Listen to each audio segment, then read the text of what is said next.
things that I'm noticing, people losing marks on.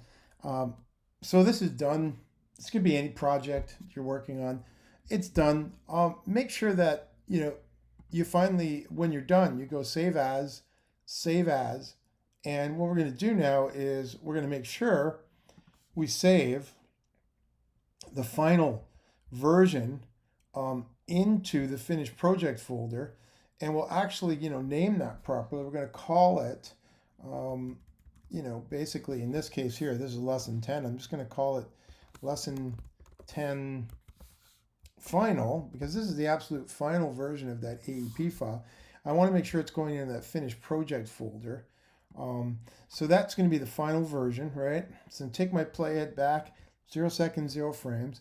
Going to go back to my project panel, and that's my master composition. Now I'm going to render this out. I got to make sure I select the master composition, not the sub composition, because that only has certain elements. The master has all the elements that we created in this project or lesson in this case.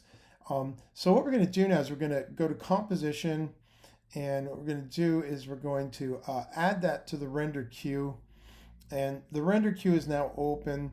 Again, what you got to make sure that you do is that by default, After Effects is using a codec that is not video friendly. Okay, so again, you got to click on lossless here. It is QuickTime, but it's an animation format, which is just like the frame rate's way too high. And if it just won't work if you bring it into the TV studio or the mobile to try to roll back anything you've created, or you try to bring it into your NLE software into an edit. So the frame rate's just totally off. So remember to click Format option, and what you got to do is you got to change that to a video-friendly codec. All of these down here are video-friendly codecs. Depending on whether it's a high def or not. In this case here, this is standard def. So I'm just going to choose 422 HQ standard def. But every one of these formats has specific things in it. But again, make sure you're picking a video-friendly codec, because if you're not, when you go to render it out, you're going to have problems playing it back, if it even recognizes it at all.